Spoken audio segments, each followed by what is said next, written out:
vídeo de hoy vengo a hablarte de cuáles son mis autores y mis autoras vivos favoritos. Si quieres saber cuáles son, pues quédate, que allá vamos. Hola, ¿qué tal? ¿Cómo estás? Espero que muy bien. Yo soy Laura, esto es La Guay de Sí. Igual ves algo un poco raro, si no eres nuevo en este canal. No estoy contenta desde que me mudé a esta casa con cómo queda el momento de grabación, que diréis, que antes tampoco era nada.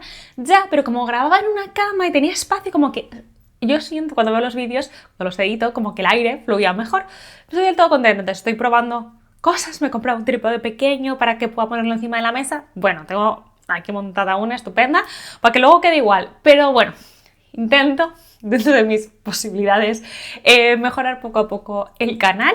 Y bueno, vengo con un vídeo que me rondaba la cabeza desde hace un montón de tiempo, pero nunca lo termino de hacer porque es que yo a veces la obsesión por hacer las cosas bien y por la perfección me para de hacer muchas cosas absurdas. Y el motivo por el que no lo quería hacer es tan ridículo como lo siguiente, en plan, seguro que se me olvida alguien. Y entonces, es que como seguro que se me olvida alguien, no lo hago. Y el otro día pensé en plan, tía Laura, ya. Entonces, bueno, sí, esto es muy posible, si tú que tanto me conoces en faceta lectora después de todos estos años y tantos vídeos juntos, ves que se me está olvidando alguien muy importante para mí, por favor déjamelo en comentarios y eventualmente haremos una segunda parte con los olvidados sin querer. ¿Ves? Bueno, he estado yo aquí con mi cuadernito haciendo una lista de los que considero que son mis autores y mis autoras vivos favoritos y os voy a hablar un poquito de ellos y de sus obras, no de todas evidentemente.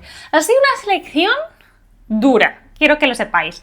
Hay gente que se ha quedado fuera y me duele. Por ejemplo, Otes Amosfet. Me encanta. Pero cuando lo ponía al lado de las tres personas de las que os voy a hablar decía, me encanta, pero. Entonces, bueno, también estoy haciendo poco a poco una relectura de las novelas de Otesa y tal, y me gustaría en algún momento hacer un vídeo dedicado a ella porque me encanta. Siempre que hablo de ella sabéis que la pongo por las nubes. No sé si me estoy yo arrepintiendo de no haberla puesto aquí, pero bueno, en principio no la he puesto. Y luego he hecho también una lista de candidatos que os voy a contar ahora, que son gente que yo creo que cuando lea más de sus obras se van a convertir en favoritos. Por ejemplo, Pedro Simón, que leí Los Ingratos y es una de las novelas de mi vida a nivel de lo que me llegó dentro, pero claro, es que me dejó tan mal que hace 3 o 4 años que leí Los Ingratos y no he leído ninguna de sus otras obras porque no soy capaz. Pero pienso que si le leyera más me gustaría mucho. También tengo aquí a Emmanuel Carrère. Me encanta, creo que él no debe ser la mejor persona. ¿Qué pasa? Que las obras que he leído suyas me han parecido espectaculares, El adversario y, por ejemplo, V13, o sea, que es la crónica de los juicios del Bataclan, o sea, me pareció espectacular. Y tengo varias obras suyas por aquí, tengo El Reino y tengo alguna más. Creo que cuando le lea más me gustaría ser un gran favorito, y lo mismo me ocurre con Delphine de Vigan. Me gusta muchísimo, pero la he leído muy poco. He leído solo Los Reyes de la Casa, que me pareció buena, pero tampoco una novela que cambia vidas. Y luego leí Nada se opone a la noche el año pasado, que estuvo en mis mejores lecturas, que son, sí, una suerte de memorias, pero un poco de... que me pareció de otro nivel. Entonces, creo que a lo mejor las novelas que indagan más en su vida, que tiene varias, me pueden gustar muchísimo. Me pasa lo mismo. Annie Ernaux, más de lo mismo. He leído, pues igual 3 o 4 obras suyas. ¿Qué pasa? Que es que igual tiene 27. Entonces, me sentía como un poco no cómoda poniendo a esta gente.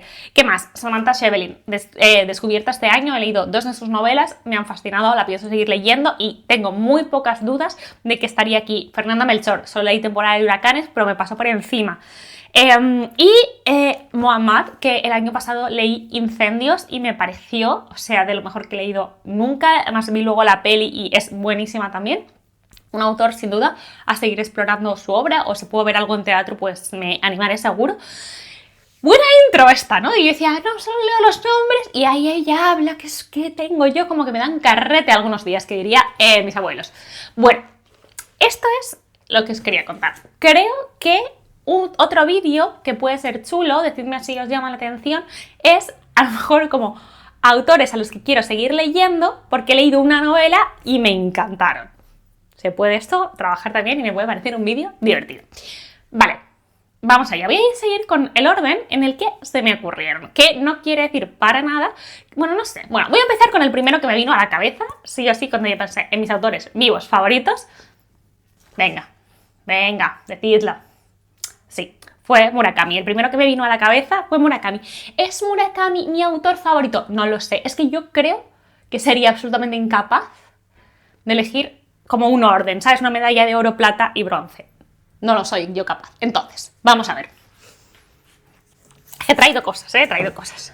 No tengo todavía todos los libros de Murakami que están traducidos al español. Tengo muchísimos, la gran mayoría, pero no todos, porque yo cuando empecé a leer a Murakami, ya lo he contado alguna vez, le empecé a leer porque a mi padre le encantaba y entonces tenía algunos libros en papel, él, que yo luego le he robado y ahora son míos.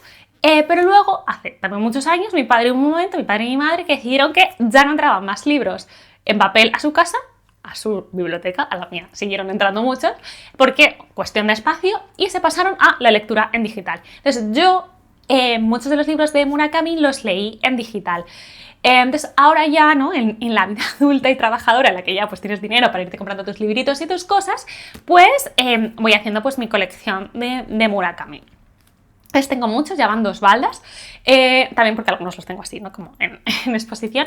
Y tengo libros de Murakami, por supuesto, y luego también me gusta tanto que tengo libros sobre Murakami, ¿no? Entonces, pues, por ejemplo, El Japón de Murakami, de Carlos Rubio, que este tiene más años que el sol, porque 2014, de la FNAC. Ay, qué pena, está borrado el precio, porque me lo regalaron mis tíos, así que igual es por eso, que fue un regalo de cumpleaños, me acuerdo. O sea, yo cuando vivía en Japón ya tenía este libro, yo ya lo había leído, o sea, es que hace muchos años.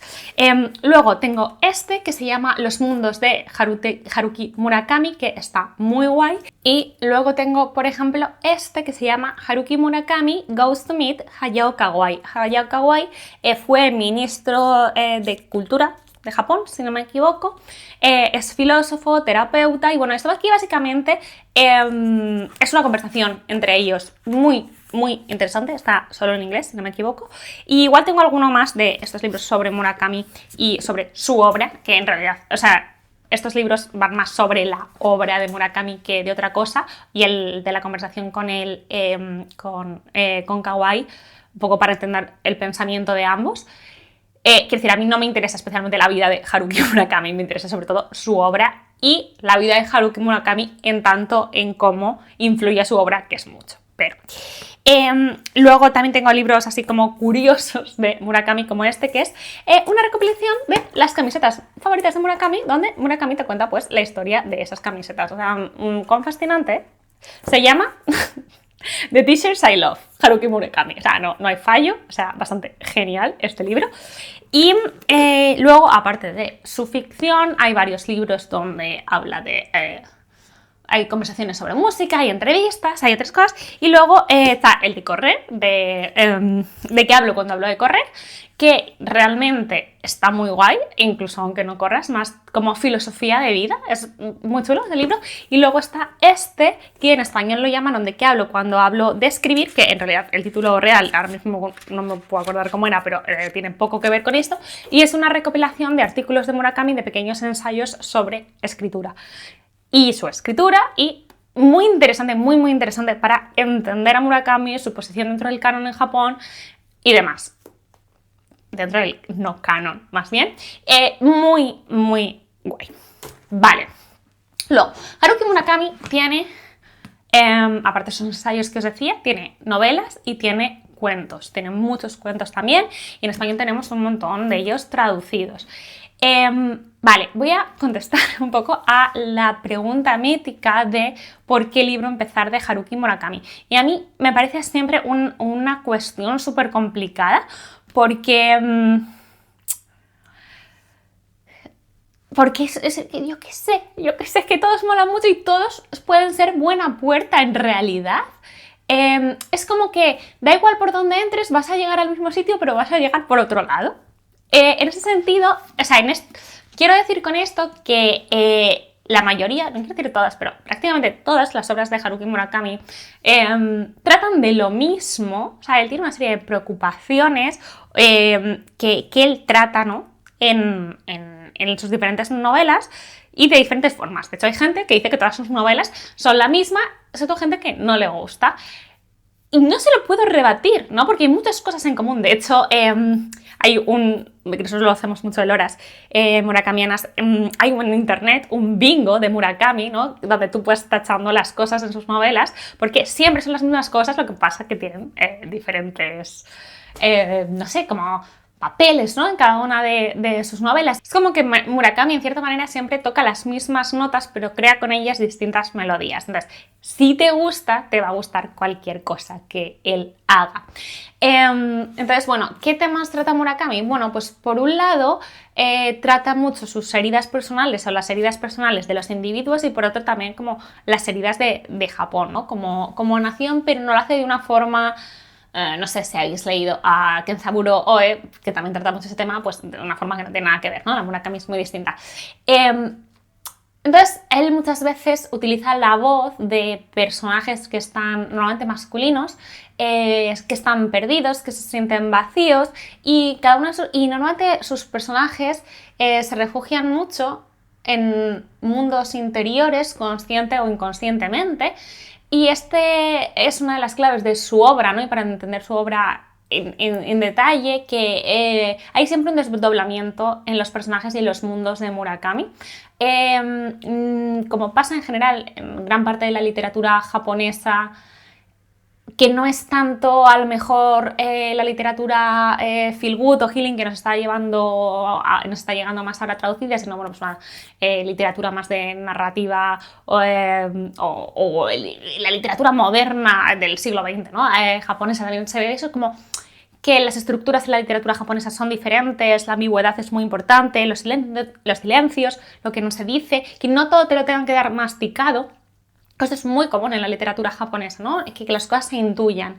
Entonces, Murakami es como una mezcla entre esa ambigüedad y esa no explicártelo todo. Al final es que de repente se acaba y dices, bueno, ¿cómo has acabado esta parte aquí? En algunas de sus novelas, con otras estructuras y otros ritmos y otros referentes que son muy occidentales, ¿no? Por ejemplo, hay muchas referencias a música, cine, libros, que todos conocemos que no son pues, muy fácilmente reconocibles, ¿no? Por ejemplo, hace nada habíamos releído Crónica del pájaro que da cuerda al mundo, y habla mucho de los hermanos Karamazov. O en Tokyo Blues, ¿no?, que es una de sus novelas más famosas. Y yo creo que es una de las más famosas y más leídas también porque es bastante corta, como que parece que da más susto meterse a sus novelas largas, cuando en realidad, en mi opinión, son las más apasionantes, o las que yo disfruto más, desde luego, porque él se explaya, ¿no?, en toda la parte mágica y fantástica o onírica, ¿no?, de sus mundos.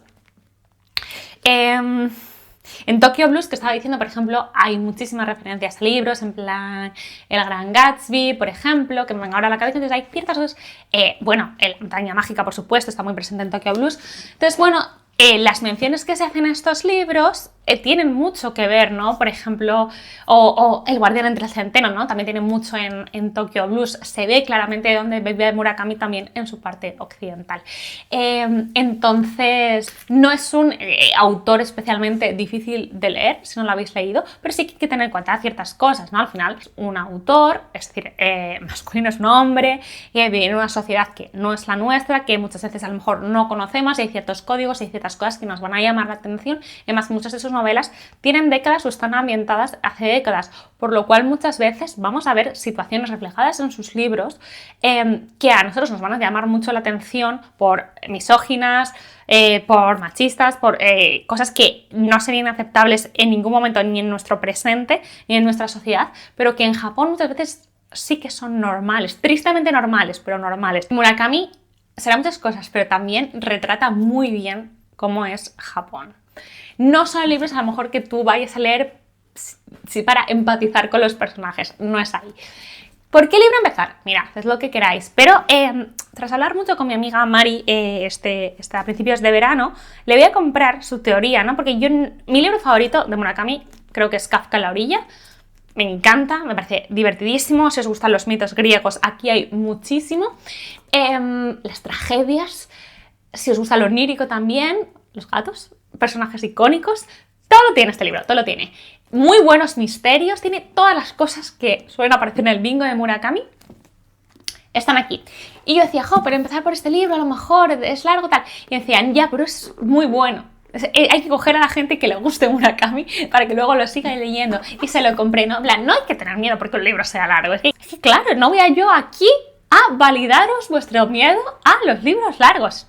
Un libro, si no te va a gustar, no te va a gustar aunque tenga 30 páginas. Y si te va a gustar, te lo vas a leer de tirón aunque tenga 600. Entonces, bueno, también yo os voy a decir, el libro no te gusta, abandónalo. No pierdas tu tiempo en la vida, ¿no? Entonces, sí, voy a recomendaros leer Kafka en la orilla como introducción a la obra de Murakami. También os digo, una vez que vas leyendo libros de Murakami, empiezas a conectar cosas.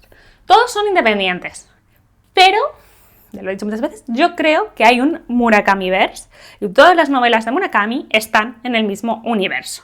Por lo cual, en el momento que tú vas enlazando ciertas cosas o apareciendo ciertas cosas, el resto de las obras van cogiendo más profundidad y vas entendiendo cosas, y si vuelves a leerlas como yo 5 años después, te lees una novela que es completamente diferente. Entonces, bueno, a mí me encanta Murakami, es que me parece brillante. ¿Qué queréis que os diga? Lo pienso así. Olvidémonos de ese orden que os he dicho antes, lo voy a coger por los libros que tengamos cerca aquí. Bueno, esta autora me fascina. En realidad no sé si lo he dicho antes, no va a haber ningunísima sorpresa en este vídeo, o sea, es que ya sabéis quiénes son los autores que me gustan más. Bueno, esta autora me encanta, de mis autoras favoritas sin duda, y es Mariana Enríquez. Escritora argentina que a mí me metió en el mundo dark. Yo había ido antes de leerla a varias conferencias suyas, varias charlas que haya hecho en Madrid y demás, porque ya me llamaba muchísimo la atención su obra, pero me daba miedo, porque yo pensaba que el terror era otra cosa. Y cuando yo entendí lo que es realmente la literatura de terror, dije, claro, es que esto a mí me fascina. Y una tía tan interesante, tan lista y con tantas cosas que contar, estoy dentro. Entonces, además yo, ya sabéis, no sé si lo dije aquí, si no lo cuento, a mí su libro tiene fantasmas, te suma como 3 puntos. Y hay muchos fantasmas en las obras de Mariana Enríquez. Bien, Mariana Enríquez hace este tipo de terror tan interesante para mí, que vamos a ver más, creo, en este vídeo, que es el terror que surge de lo cotidiano. Eso a mí me da mucho más miedo, ¿no? que quizás una novela de monstruos y de cosas que al final no están en tu entorno, ¿no? Y aunque sí puedas pasar miedo en el momento leyéndolo, esto da más miedo, ¿no? Porque surge de allí, que una casa encantada, que si un vecino chungo, que si un fantasma, que si esta sensación que trabaja mucho Mariana Enríquez y que me encanta, de que algo se queda en los lugares donde pasa algo horrible, algo se queda allí. Esto lo trata mucho Mariana Enríquez, por ejemplo, en torno a las víctimas de la dictadura argentina. Bueno, buenísimo. Entonces, Mariana Enríquez tiene muchas colecciones de cuentos. Aquí tengo 2, no sé dónde tengo la otra, la verdad. Yo lo primero que leí fue Las cosas que perdimos en el fuego. Relatos muy guays. Hay un par de ellos que viven aquí, que me hice caquita encima. O sea, qué miedo, me encantaron. Son como... También el miedo es súper... subjetivo, igual lo que a mí me da miedo, a ti te rasca un pie, y a lo mejor algo que a ti te está dando un montón de miedo y yo pienso en plan, jeje, ¿sabes? Entonces, bueno, mi opinión, en plan, La casa de Adela me dio mucho susto, y a ver si por el nombre, porque esto lo leí hace mucho tiempo, me puedo llegar a acordar. El patio del vecino, yo creo que fue el que me dio muchísimo miedo, pero son muy buenos estos libros. A Mariana es muy divertida. Mete mucho humor, es una crack. Las cosas que perdimos en el fuego, por supuesto, es buenísimo, genial. Un lugar soleado para gente sombría, me gustó muchísimo también. Muchos fantasmas aquí, me gustó mucho. Y después de leer Las cosas que perdimos en el fuego, como ya me gustó, yo ya me tiré en plancha a lo que yo quería leer verdaderamente, que es Nuestra parte de noche, que es la novela más larga, ¿no? que ya tiene, y a mí me pareció fantástica, fantástica, fantástica. De hecho, el relato que os decía antes que me dio mucho miedo, que se llama La casa de Adela, que va de una casa encantada, aparece aquí como integrado en esta trama, donde... es que pasan muchísimas cosas, pero es genial. Todo empieza con un road trip. Hay un padre y un hijo que están haciendo un viaje. Y bueno, parece que están en un viaje, pero un poco huida, un poco búsqueda. Y ya en la primera parada, en un hotel, te enteras de que el niño resulta que ve fantasmas. El padre intenta como educarle en relación a eso. Entonces, bueno, la madre ha desaparecido, la familia de la madre es súper chunga, va a haber sectas, va a haber víctimas, va a ir ligando la trama del terror de la novela con la historia reciente de Argentina. Yo sé que este libro es o lo amas o te aburres soberanamente. Es de mis libros favoritos, me pareció, o sea, brutal, brutal, brutal. Y tengo aquí que he sacado anagrama, pues... el último que he sacado creo de Mariana, que se llama Cómo desaparecer completamente, que es en realidad la primera novela de Mariana Enríquez. Todavía no la he leído, tengo aquí la faja por eso. Y bueno, pues en algún momento la leeré, me encanta Mariana Enríquez. Vale. Esta autora es espectacular, en mi opinión, y es Han Kang. Qué tía, o sea, qué tía increíble. Han Kang es una autora coreana, fue premio Nobel hace un par de años, o uno, no sé, ya no me acuerdo, y es de otro nivel. Es también poeta, tenemos también en Lumen publicadas algunos de sus poemas, y ahora mismo sus libros los tenemos en Random House, aunque antes lo estaban en Rata, entonces, bueno, igual... por eso se diseñó diferentes ediciones, vale. Bien, mi libro favorito de Han Kang y uno de los libros de mi vida es Actos Humanos. Casi seguro que fue mi novela favorita el año pasado. Esta o Posesión, no me acuerdo cuál puse al final. Lo dejaré por aquí por si queréis ver las mejores lecturas. Este es uno de los libros con los que yo lo he pasado peor. Es súper, súper duro. Nos narra la matanza de Gwangju que sucedió en 1980 tras un levantamiento popular que fue brutalmente y terriblemente sofocado por el poder. A día de hoy no se sabe realmente el número de víctimas que hubo, como un borrado de este suceso. Bueno, y la cuestión es que Han Kang lo hace a través de diferentes voces. Cada capítulo está dedicado o narrado por una persona, hay algunos que tienen voz, otros que hay un narrador en tercera persona, hay otros que están contados en forma de recuerdo, hay algunos que están narrados en segunda persona. Y entonces, bueno, pues no hay tanto, digamos, de la matanza en sí, como del antes y el después. Que yo no sé, si en algún momento tengo como estómago para releerlo, intentaré hacer un vídeo, porque el año pasado es que no fui capaz, sentía demasiado todo. Es este libro que es espectacular, leerlo solo lectores, lectoras fuertes. Este libro te deja muy tocado. Pero, o sea, el ejercicio literario que aquí... O sea, no es solo lo que cuenta y el valor que tiene, ¿no?, para rescatar esto de la historia. Cómo está contado es todo lo que Han Kang es, y es increíble. Buenísimo. También La vegetariana me flipa. O sea, a mí este libro me encanta. Parece que va, ¿no?, de que una mujer en Corea decide un día para otro, porque tiene unos sueños, dejar de comer carne, y a su marido le parece mal y a su familia le parece mal. Ese es el punto de partida. Parece que va de eso, no va de eso el libro. Muy duro, muy crudo. ¿Cómo se puede estar hablando de cosas tan importantes desde esta sensibilidad, desde esta historia, con una protagonista que jamás tiene voz? Increíble. O sea, hay una reseña en mi canal de La vegetariana, si la queréis ver. Increíble, increíble, increíble. Y también quiero hablaros de Blanco está también muy bien, habla sobre el duelo y es importante para entender muchas cosas que vemos en sus libros de su relación con la muerte y demás. Yo todavía no he leído Imposible decir adiós, pero una de mis amigas, Carla, siempre dice que es mejor leer primero Actos Humanos. O sea, de estos tres, ¿vale? Primero Actos Humanos, después Blanco y después Imposible decir adiós, ¿vale? Pues sí, sirve de referencia. Si no estoy equivocada, Imposible decir adiós va a hablar de la matanza de Jeju.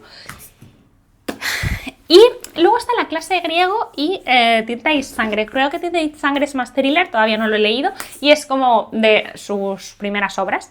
La clase de griego creo que es de la novela que menos se habla de Han Kang y fue la primera que yo leí. Me encanta. Pero es verdad que solo recomiendo quizás entrar por aquí a Han Kang si ya has leído bastante literatura asiática. Creo que este libro es como muy paradigmático de esto que os digo antes, de una novela donde los silencios son súper importantes. Literalmente, uno de los personajes no puede hablar, ¿vale? O sea, ya dice, ¿no? Pierde su voz. Y nos va a hablar de dos personas que se encuentran y una es una mujer que se apunta a clases de griego, es decir, de griego clásico, una lengua muerta, porque, bueno, no puede hablar, le ha pasado una cosa y como que ha perdido la voz. Y su profesor, que está perdiendo la vista. Y es el encuentro de estas dos personas donde se nos va a hablar de muchas cosas y de nada al mismo tiempo. Es importante que te gusten los libros donde aparentemente no pasa nada. Es un libro sobre el lenguaje también, si os gustan ese tipo de historias. A mí me parece buenísimo. Creo que es un poco incomprendido porque también es un libro que vibra como una frecuencia lenta. No hay que tener prisa, no es un libro que te atrape. Esta sensación de, ¡buah, me atrapó, no puedo soltarlo, es adictivo! No lo es. ¿Y qué? ¿Sabes? Como que ni que todo tuviera que ser adictivo en esta vida, menos mal que no. Ay, Han Kang, no, es que la quiero muchísimo. Es que quiero muchísimo esta autora, esta la tengo firmado. Es que no puedo, la quiero mucho. Señora Maggie O'Farrell. Y aquí diréis, bueno, diréis cosas y lo entenderé. Maggie O'Farrell. Solo me he leído 2 libros. Hamnet y El retrato de casada. Y está en mis autoras favoritas. Es que a mí me da igual. Es que me da igual no haber leído el resto de los libros. O sea, yo ya. O sea, es que ya una persona que haya escrito estos 2 libros, por supuesto está en mis autores favoritas. Y yo, o sea, soy una persona que colecciona los libros. Pues no los colecciono, los quiero leer. Pero yo qué sé, sabéis que yo voy mucho a mercadillo, muchas librerías de segunda mano, a veces encuentras, y algunos me los han regalado, amigas de mi cumple, perdón por no haberlos leído todavía. Total, que bueno, pues nada, va aquí para cuando entre en este. Quiero leer mucho este, tiene que ser aquí antes de que acabe el año. Vamos a ver si se logra. Me encanta. Creo que los otros libros no siguen la misma estructura que sí que siguen estos libros, o estructura o plan de acción, que son biografías ficcionadas de 2 personajes reales, de 2 personas reales que existieron, de las cuales se sabe muy poco de su vida. Y a partir de las 2 cosas que se sabe de su vida, pues Maggie O'Farrell construye sus historias, ¿no? Adoro. Entiendo que no hace falta que yo hable ya de Hamnet, Yo ni nadie, que es uno de los libros que más se habló en su día, que fue en 2020, cuando se habló todo el rato de Hamnet. Bueno, yo lo he vuelto a releer este año y es como, es que me ha vuelto a encantar, esa película fue maravillosa, la novela mal, pero es que la película es bella. Bueno, entonces, Hamnet nos habla de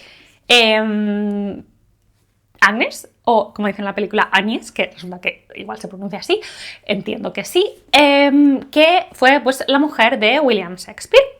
Y nos cuenta pues cómo se conocieron, su familia, su todo. ¿Qué pasa? Maggie O'Farrell siempre hace una cosa en estos libros que es en la página -1, o sea, antes de empezar el libro, ella te cuenta 2 puntos de referencia histórica. Y entonces te dice, en la década de 1580, una pareja que vivía en no sé dónde, no sé qué, tuvo 3 hijos. Susana, Hamnet y Judith, que eran gemelos. Hamnet, el niño, murió en 1596 a los 11 años. 4 años más tarde, su padre escribió una obra de teatro titulada Hamlet. Y eso tú ya está, y a partir tal. William Shakespeare no se menciona una sola vez en este libro, que lo sepáis, pero no hay dudas. Esta es la historia de ella, tiene su ella es como un personaje muy místico, casi como con poderes, muy brujil, muy de irse al bosque.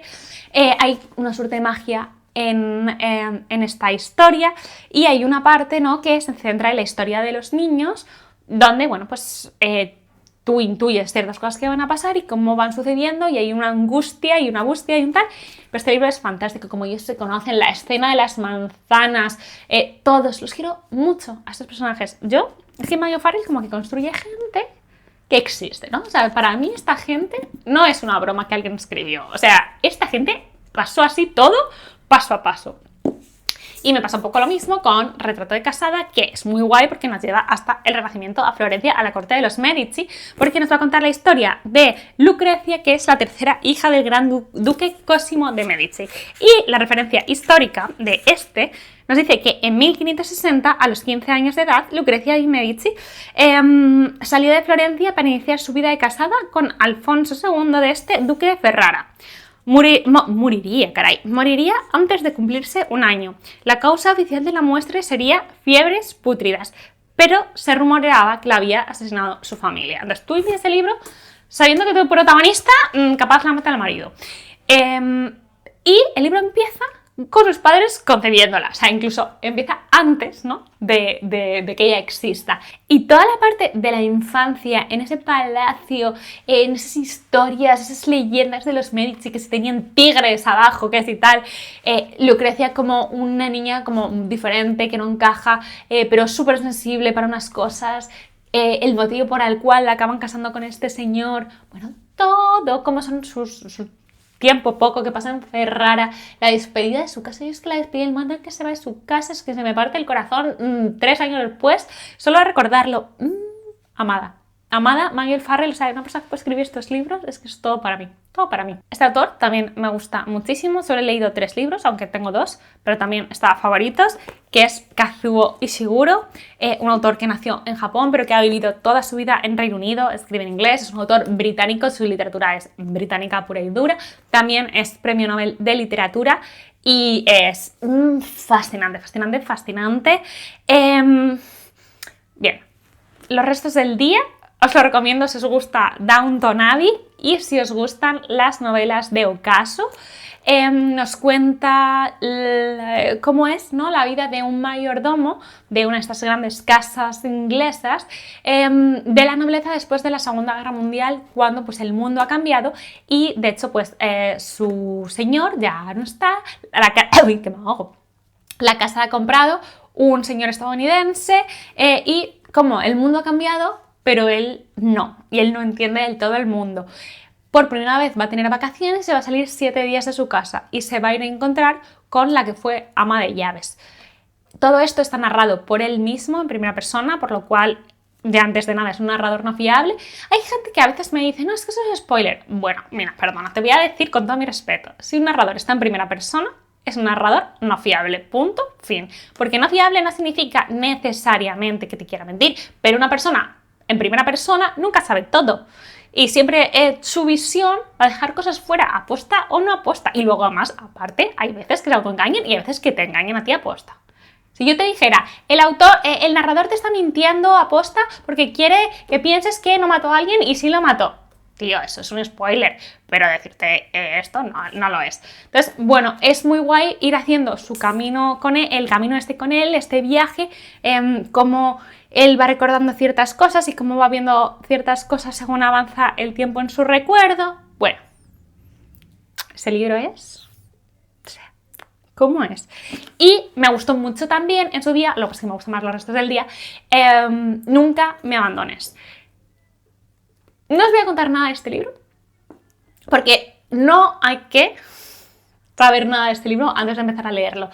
Creo que a día de hoy a lo mejor puede llegar a no ser tan sorprendente como cuando salió en su día, porque ahora pues han pasado muchas películas, han pasado muchas series y hay ciertos temas que se tratan aquí que ya los tenemos como más trillados. Creo que sigue funcionando increíble como novela, sobre todo porque también tiene una narradora en primera persona súper interesante. La novela tiene como 2 partes, una que está ambientada en una especie de internado, rollo un poco dark academia, así, y la segunda es como el presente, ¿no?, de la narradora, donde también está conociendo, también está haciendo un viaje, está yendo hacia alguna parte, cumpliendo un trabajo, recordando cosas. Perdón por decirlo así, porque creo que no hay que decir nada de este libro. Y luego leí también Clara y el Sol, que es una distopía, creo que ahora van a sacar una peli, que me gustó mucho también, no al nivel de estos, pero me gustó mucho. Tiene muchas otras obras el autor, pero esas son las que he leído y no necesito más para saber que es súper favorito. Vamos a ver.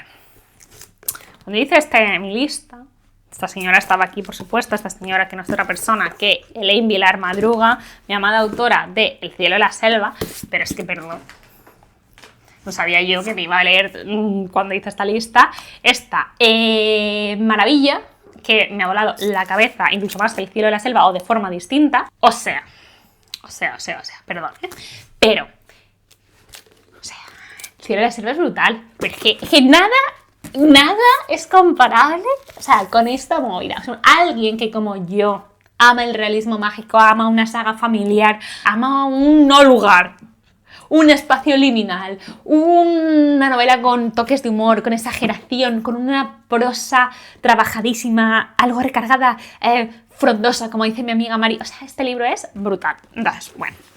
Elaine Vilar Madruga, autora cubana, persona inteligentísima, brillante, con muchísimos conocimientos en nota, además de literatura, de teatro, de todo lo sabe. Es que es una cosa con un humor espectacular que puedes ver aquí y con una capacidad de hacer críticas brutales, no tiene miedo a hacer novelas absolutamente incómodas, molestas y que te revienten de arriba abajo, como es El cielo de la selva, capaz de hacer humor de una tiranía del mayor lugar donde surgen tiranías, que son las familias, pero claro, todo esto viniendo de alguien que conoce muy bien lo que es una dictadura, que ha nacido en Cuba. Este libro poco se habla, lo tengo que releer porque yo creo que lo leí cuando todavía no tenía canal de YouTube, no sé. Yo recuerdo reírme con esto y al mismo tiempo ser una cantidad de barbaridades todas juntas. Aquí tenemos básicamente un padre que es dictador o el hijo del dictador de un país, que además es el dictador de su casa, con una familia que está todo regular, que todo, bueno, no sé, es que yo intento como acordarme de otras cosas, pero lo que vive en mí es que la hija adolescente Cassandra tiene un crash con un puente. O sea, con un puente, elemento arquitectónico, ¿vale? O sea, El cielo de la selva, o sea, novela distópica, como dicen, de terror caribeño. Hay una selva caníbal, que dentro de la selva hay una hacienda donde vive una abuela, sus hijas y sus nietas, ¿no? Y un señor por allí. La cuestión es que las mujeres que viven allí deben constantemente reproducirse, constantemente tener hijos para darles de comer a la selva.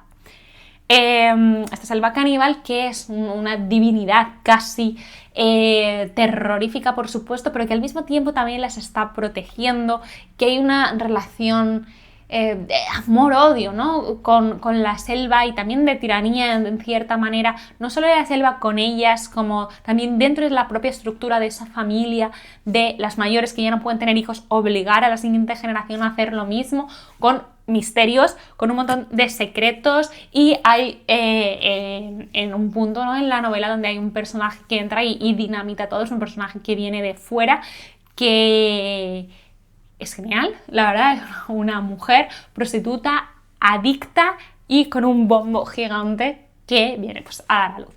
Y ¿qué puedo deciros? O sea, este libro es todo para mí. Y bueno, de Elaine, ay, no lo traí, no sé dónde lo tengo. Claro, por ahí. El de Cadáver, que os hablé de él hace poco, así que bueno, lo dejaré por aquí. Un vídeo, Moiras, que es una recopilación de cuentos donde ella los ha coordinado y los ha anotado.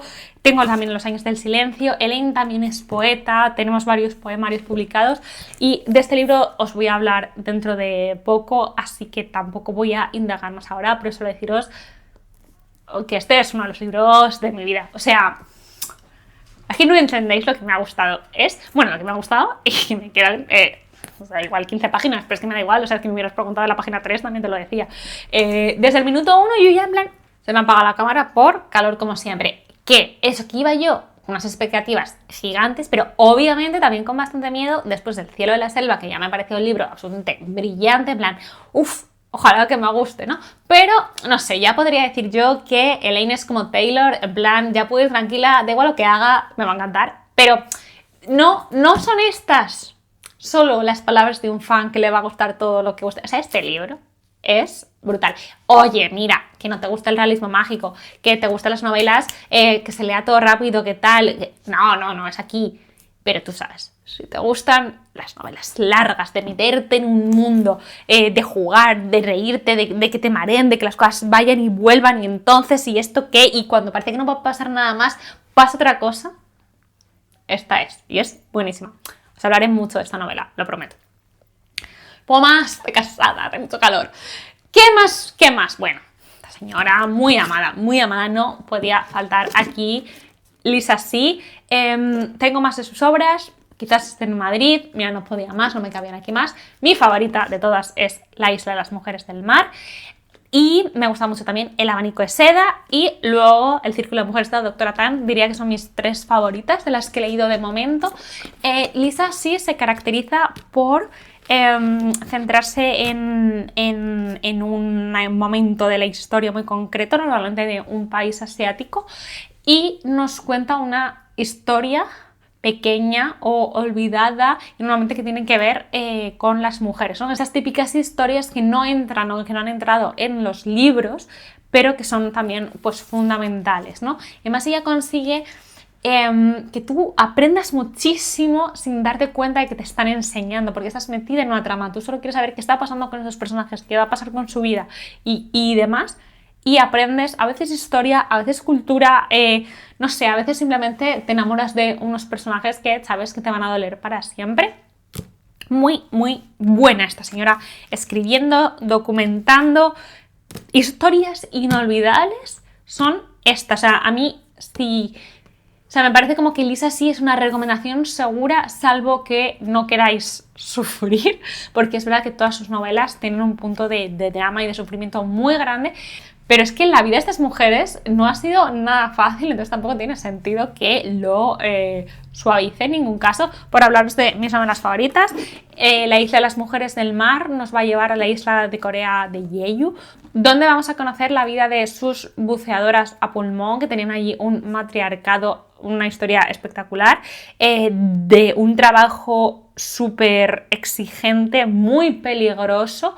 Estas mujeres se llaman Henjo, si no me equivoco que se pronunciaba. Y vamos a conocer pues, a una familia principalmente, donde la que vamos a seguir más es a la hija, y vamos a ver cómo su formación para ser buceadora, que su madre es un poco la líder, ¿no?, del grupo de su aldea, y la vamos a seguir hasta el final de sus vidas. Entonces la novela se nos va a contar alternando partes del presente, donde ella está, bueno, el presente que es hace unos años, 2000 y algo, ella ya es muy mayor, con partes del pasado, ¿no?, para ir viendo cómo va llegando hacia allí. Y sobre todo, otra cosa que es muy importante en las novelas de Lisa Sí es el factor amistad. Ella va a hacerse amiga de otra chica que su familia tiene mala reputación por cosas que veréis, y las cosas que le pasan a lo largo de los años. Duro este libro, pero vais a aprender muchísimo, no solo sobre esta sociedad matrifocal que tenían en Jeju, sino también historia, en plan, por qué pasan todas estas cosas en Jeju, por qué es tan interesante geográficamente que japoneses, coreanos, rusos, luego los Estados Unidos les interesaba tener base en Jeju, y cómo eso ha hecho pues mucho mal a la población local, básicamente. Genial. El abanico de seda nos lleva a China, no recuerdo el siglo, pero bueno, es uno de esos libros donde vas a sufrir muchísimo con el tema del vendado de pies. Es que hay escenas que suenan en mi cabeza, o sea, tal. Y nos va a hablar, aparte de todo este tema del vendado de pies, que terror, de el... Ay, no me quiero acordar ahora. O sea, sé que el Nunshu era algo, pero no me acuerdo si el Nunshu era el idioma de las cartas con el que las mujeres se escribían, o era el vínculo que había. Bueno, el caso es que había como una opción, que si venía allí una señora que te ve tu futuro y tus cosas, todo esto está muy bien contado en la novela, pero es que lo leí hace un montón. Ve que la niña de una familia puede estar como destinada a ser amiga para siempre, como amigas del alma, con una chica, con una niña de otra familia, y hay una familia que tiene una clase más baja y otra más alta, y cómo va a ser la relación con esas niñas a lo largo de los años y las cosas que van a pasar con idas y venidas, cómo era la vida de las mujeres, ¿no?, en este momento. Y espectacular, espectacular, espectacular. Y luego está el Círculo de Mujeres de la doctora Tan, que me gustó un montón. Se parece un poco, comillas, comillas, a los de Maggie O'Farrell en el sentido de que también se sabe que esta doctora Tan existió. Entonces, bueno, se nos cuenta la vida de esta mujer que nació en el seno de una familia pues relativamente liberal. Creo que traer la palabra liberal a la China del siglo XV no es del todo acertado, pero ¿me entendéis? Su abuelo es doctor, su abuela siempre le ha ayudado mucho, su padre trabaja en temas de justicia, bueno, cosas. La cuestión que ya se casa joven y ya se tiene que ir a casa del marido. Y bueno, pues cómo se va a desarrollar su vida. También va a estar el factor amistad y sobre todo aquí se ve muy bien todo el tema de la vida de las mujeres dentro de las casas, ¿no? Cómo todo sucedía, jamás, nunca sabes lo que pasaba afuera, muy simbólica, tiene partes muy icónicas, igual un poco a lo mejor menos creíbles. Por ejemplo, hay como una visita a la capital, al Palacio Imperial, que es genial, no creo que eso sea spoiler, decir que tal eso pasa, que me pareció brutal, no sé hasta qué punto tan realista esa parte, pero me encantó lo que aporta a la trama, toda esa parte, es así, maravillosa, os la recomiendo muchísimo. Bueno, Yoko Ogawa es una autora japonesa que me encanta, súper prolija en escritura y no tenemos todo traducido. Tenemos principalmente, toda la vida la hemos tenido en Funambulista, y ahora creo que está pasando poco a poco a Tusquets. Ya tenemos varios en Tusquets. Yo diría que la más famosa es La fórmula preferida del profesor, pero tengo que decir que a mí me gustan mucho más sus novelas de corte más oscuro, más simbólico, menos evidentes. Es muy japonés en su forma de escribir, ¿no? Es eso, o sea, todos los vacíos, todo lo que no se dice, historias todas un poquito oscuras. Yo siempre recomiendo muchísimo, porque me parece muy turbio y muy corto, lo de 5 minutos. 5 minutos no, pero me entendéis, igual en 40 minutos. El embarazo de mi hermana es divertidísimamente oscuro y perturbador. Os lo recomiendo mucho. Y luego también de sus novelas, es que también he leído muchas de la biblioteca y luego poco a poco me he ido haciendo con ellas. Hay una que se llama, que es que yo creo que capaz no la tengo, Destellos de ámbar, que me parece brutal, de una madre que tiene a los hijos encerrados en su casa. También El Museo del Silencio, es bastante turbio, os lo recomiendo también mucho, muy japonés, muy de lo que no se dice, muy de tal.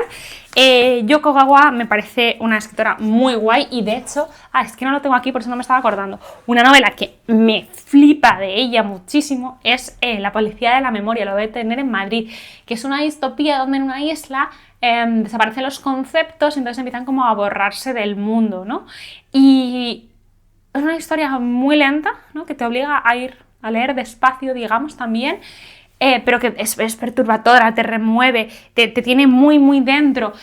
Creo que le hicieron un flaco favor de marketing cuando la compararon tanto en la estética como lo ponía en la faja en su día, como que era una distopía orwelliana. Si vas buscando algo tipo 1984, ni siquiera está ahí. De hecho, La policía de la memoria, por supuesto, sale en la novela, pero la novela en su título original se llama como La cristalización silenciosa o algo así, o sea que nada que ver, ¿no? Entonces creo que a lo mejor el marketing o como se nos ha vendido aquí le hizo un favor cuando se publicó la novela, porque muchos lectores iban buscando otra cosa, cuando es una novela bellísima, súper interesante, súper reflexiva, que es no sé, es un libro que yo recomendaría muchísimo. Y que a mí me enamoró de Yoko Ogawa, ¿no? Había leído varias cosas y me habían gustado tal, pero desde que leí eso es como empecé a leer a la autora desde otro lado y os la recomiendo mucho. Por supuesto, y vamos a ir acabando ya, está aquí presente Tiffany McDaniel. Betty no la tengo aquí porque lo tengo en Madrid, porque me voy trayendo poco a poco mis libros a Galicia, ¿cómo hago? Ella es una autora estadounidense que escribe, o sea, es que por favor, cada uno de los... Basta. Hace poco he leído Un cielo lleno de dragones, que es un libro infantil que ella tiene. Yo los leí en el siguiente orden. Leí primero Betty. Betty es como una novela muy inspirada en la vida de su madre. Bueno, es que es una novela tan bonita como descorazonadora, donde nos va a hablar de los orígenes cherokees del padre, creo que era cherokees, espero no estarla liando, perdón si no, porque es que así soy, de cómo esa cultura desapareció, del racismo que se sufría, de cómo ella, Betty, porque aunque Betty es su madre, la novela está narrada desde el punto de vista de Betty. Y como ella es como la vasija en la que va absorbiendo dentro de esa familia todo ese saber cherokee que ya se va perdiendo. Es una familia numerosa al principio de la novela, no va a acabar tan numerosa al final, saca páginas casi una pérdida. La madre de Betty es una persona que ha sufrido muchísimo y es un personaje que odias a lo largo de partes del libro, pero al mismo tiempo luego comprendes. Tiene una de las escenas más brutales que yo he visto, que he leído nunca, de violencia contra los animales, en este caso. Es una escena muy explícita, o bastante explícita en mi opinión. Creo que es importante en la novela, pero o sea, a mí me dejó mal mucho tiempo. Es una novela al mismo tiempo bellísimamente escrita, donde ves muchas de las cosas que hace Tiffany McNeill, que es capaz de contarte el horror de una forma bella. O sea, personajes inolvidables. Les gustan las historias de familias, dramas familiares, sagas familiares, novelas tipo coming of age de crecimiento. Betty os va a encantar. Después está El verano que lo derritió todo, que es un retelling muy libre de matar a un ruiseñor mezclado un poco con, no sé, el infierno, más bien el purgatorio de Dante. Tiene muchos guiños también a, bueno, muchas referencias, menciones directas a, no me está saliendo ahora, perdón, Lo que el viento se llevó. Y luego mucha originalidad, por supuesto. Nos va a contar la historia de un pueblo donde se va a poner un anuncio en el periódico diciendo al diablo que vaya y va a aparecer un niño negro. Va a empezar a vivir con una familia, pero hay mucho racismo en ese pueblo, todo lo que va a pasar allí. Y está contado también desde el punto de vista de una persona que cuando esto pasó era un niño y era muy amigo de este niño negro, pero te lo está contando todo desde una posición adulta tiempo después, poco como pasa en Matar a un ruiseñor. Digamos que Scout sería nuestro narrador, pero en este caso es un chico. Y es un libro tan triste, o sea, muy bonito en algunas partes, pero luego es muy descorazonador. Y luego estaría En el lado salvaje, que me encantó. Es un libro durísimo, que parte de unos hechos reales, que es en una localidad de Ohio donde unas mujeres fueron asesinadas, otras desaparecidas y nunca se sabe qué fueron de ellas, y realmente no hubo una investigación en serio porque ellas, algunas eran prostitutas, otras tenían problemas de adicción, entonces como que el mensaje era que lo que las mató fue su estilo de vida, básicamente.